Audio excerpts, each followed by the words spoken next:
All right, welcome to the On Your Side podcast. I am Gary Harper, joined by my producer, Colin Stanton, filling in for Susan. Yeah, always a pleasure. Still remaining on maternity leave. Yes. So thanks for filling in. Happy to. Yeah. Hey, we're talking a little bit about back to school today. And this is a bullet that I am dodging, thank goodness, because my kids are 27 and 24. So we're past, that age. Yeah, my youngest is starting a sophomore year in college, so it's a different type of back to school. But It is, yeah. I mean, what is considered back to school supplies, for college? Yeah, I don't even know. Yeah, it's on him, right? Well, I mean, it's mostly like apartment type stuff. Oh, that's true. Yeah. But he's got most of that from the dorm room last year. That's so, true. Yeah. I mean, if you're in the dorm, you got to have like a little mini fridge. Yeah. Yeah. So I get got that. The microwave. Yeah, I totally get that. But when we're talking about like elementary schools, middle school, it's a little different. Very. And expensive. Yeah. In fact, the National Retail Federation said on average, parents are spending $875 on back to school supplies. Now it does include clothing, but man, it adds up in a hurry. I cannot imagine having to spend that much. That's a huge financial burden. It is. I don't know how people do it. Yeah. So to help out, we've got an expert in our corner here, Andrea Waroch. How you doing today, Andrea? You are a nationally recognized consumer and money saving expert. You're also a friend of the On Your Side podcast because you've been on here before telling us how to save some money. So thanks for being with us again. Yes, thank you so much for having me. And I'm also a mom of 2 elementary school age children. Oh. So I am in it right now with all the supplies, looking at the list, looking at the requests for name brand products on that list, which I think is just crazy. And I'll definitely go through some of that. But yeah, I mean, families feel stressed because of their finances. I saw another report from Deloitte that said families are actually delaying major household purchases. Now, these could be important purchases, important expenses that they're putting onto the sideline in order to afford the back to school season. And although that's kind of a good thing, and so they're not taking on debt, it's also showing how impacted people are with these higher prices, their budgets, their finances. So, but I could definitely help you shop smarter. I mean, that's crazy. $875. I guess who needs a new washing machine? We'll just wear dirty clothes because we have to buy, school supplies.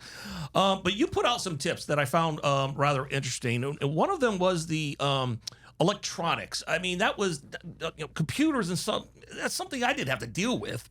Yeah, about the worst we had was that horrible graphing calculator. Yeah, that was bad. Your senior year, and suddenly there's a $90 calculator you have to buy. Hey, are we looking at laptops? I mean, iPads? Is that something that's on the list as young as elementary? It probably is with junior high, but what do you do to get around the expense of, iPads and all the electronic gadgets?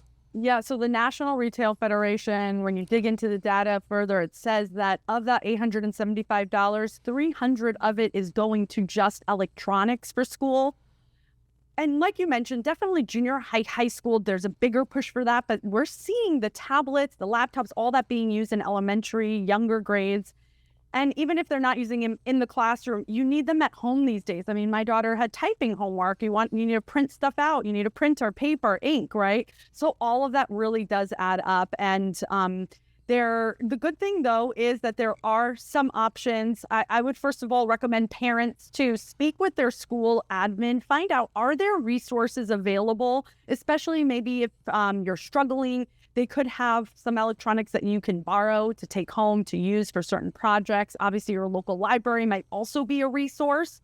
If you are shopping, though, consider certified refurbished. This is such an overlooked and simple way to save.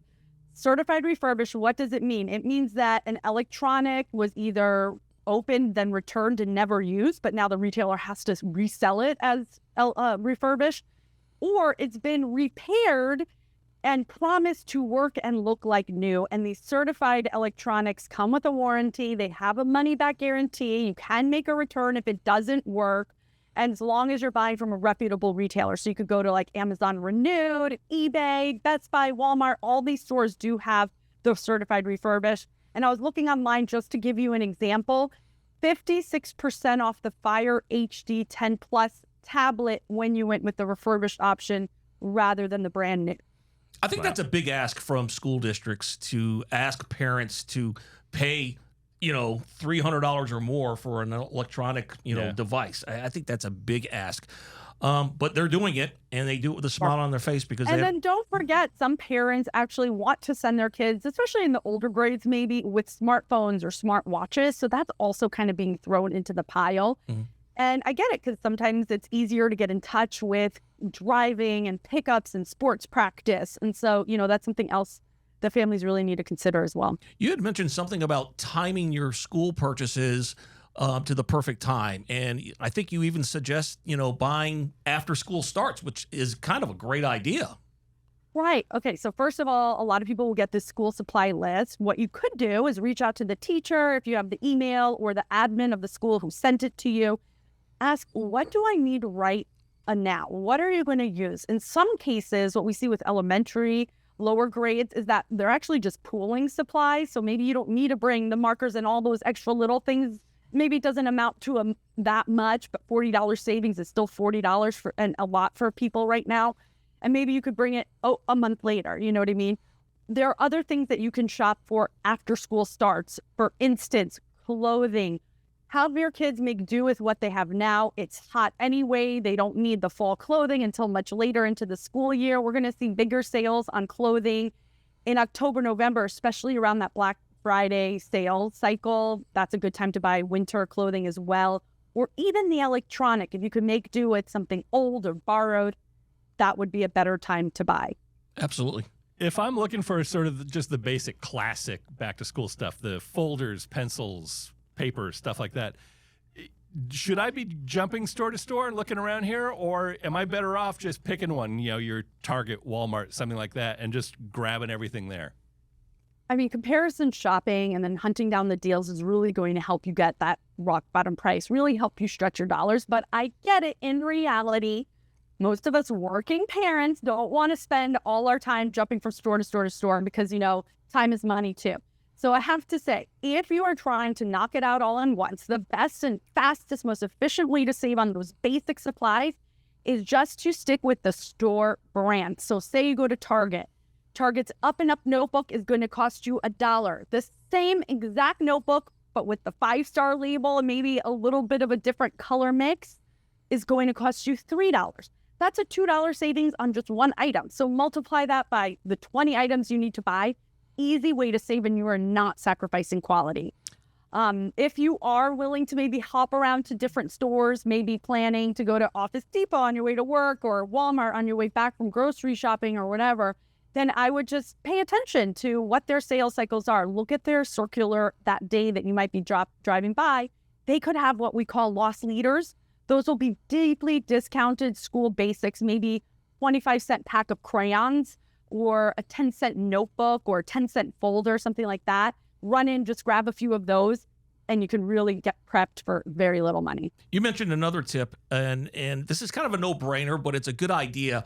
I don't want to spend too much time on it, but you said obviously seeking out secondhand stores for some good savings.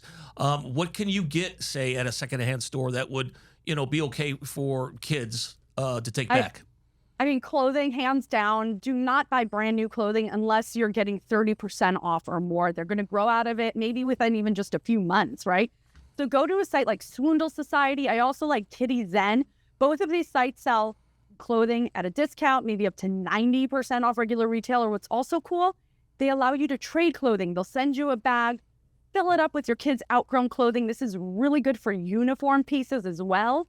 And then you'll get credit, which you can use on the site to swap. And you might pay a small fee for shipping or something like that. But hey, great way to really avoid spending money. Otherwise, sporting goods, that's another big one I would look for secondhand. And you could go to Sideline Swap, Swap Me Sports, or even just Facebook Marketplace. Yeah, it's a great idea. Before I head to the grocery store, I always check my kitchen just to see exactly what's there, what I have, because you don't want to have too many duplicate charges. And the same thing rings true for school supplies. Tell us about that. Right. I mean, a lot of us may just forget what we had left over. Your kids may have supplies from last year that's still good for this year. It might just take a little bit of digging to find it. But even a notebook, I was going through my daughter's stuff. I found a composition notebook for her Spanish class. 10 pages were used. So I ripped them out, and she's got a perfectly good notebook to use for her incoming year. Also scattered crayons, markers. Just look through all your kitchen drawers, the playroom, your kids' room. Chances are you have some stuff that you can use towards this year. And another one, the backpack. If you have a quality backpack, throw it in the wash if there are a few little stains, and tell your child, okay, if we reuse this backpack, this is a good money lesson, opportunity cost. The money we save here can go to this that you really want, like those Nike sneakers. So this would be a good habit to get into. How about online shopping? Am I going to see a big difference if I'm looking for things at Amazon or some other online place, or even the online versions of brick and mortar stores like Target and Walmart? Is there much of a difference for that versus the actual brick and mortar?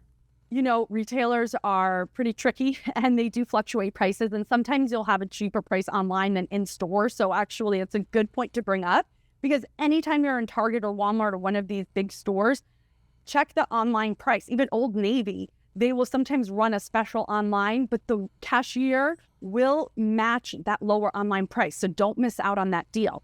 However, it's a huge time savings to shop online, easier to compare prices. So many stores offering free shipping, especially if you reach that low minimum threshold, or you could always choose curbside pickup.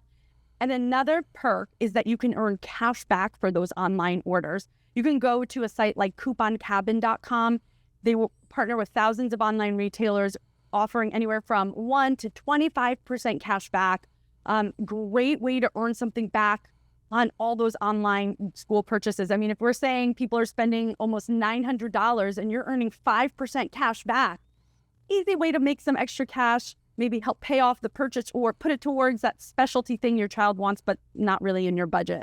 Boy, you really need to have a conversation with your kids. For instance, like the backpack that they used last year, which is still good. I could see kids going, "Mom, I want a new backpack. I had the same one last year." So you really have to have a conversation with kids. Like, you get what you get and you don't throw a fit. Exactly. And that is so important, especially in our world. I mean, our kids are getting everything these days. And so we do actually have to set those boundaries. It will make them realize the importance of spending and the value of money. And yeah, I get that it's hard for them in that situation if they see their friends having new backpacks, but there are other things that you need to buy for them new. And you don't want to put yourself into debt just so that they can flash this new backpack when you have a perfectly good one. The alternative would be selling the backpack that they have. And if you have an older child, they can even help you do this. Go to a local consignment store, maybe post it on OfferUp or Facebook Marketplace, eBay even. The money you make could go towards that new backpack. And maybe if they have some savings, they can help you pay it off. Man, and we're just talking about school supplies. Can you imagine when your kids get into high school, you know what they're going to want?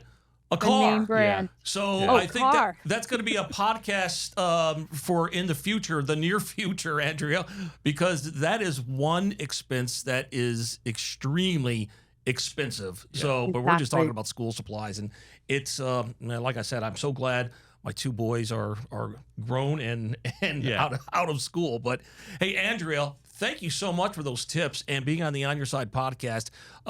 Great tips, so and if people want to know more about you or what you do, I mean, where can they find you? Well, I'm online at andreawaroch.com. I post my articles and videos there. I also have a free budget worksheet if you're interested in signing up and getting started and managing your money.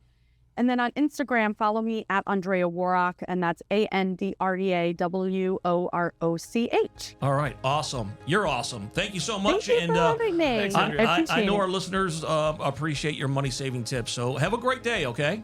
Thank you. You too. The On Your Side podcast is produced by Brad Denny. Our audio engineer and editor is Todd Martin. Segment producer is Colin Stanton, and I'm Gary Harper.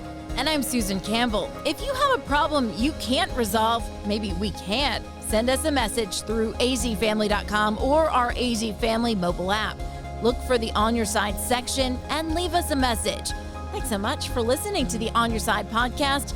And if you like it, leave us a review. We'll see you next week. On Your Side is on Good Morning Arizona every weekday morning at 6:45 and 7 o'clock. And every weekday evening on Good Evening Arizona at 4 and 5 o'clock. You can also catch it on Arizona's Family News at 9 on 3TV every weeknight.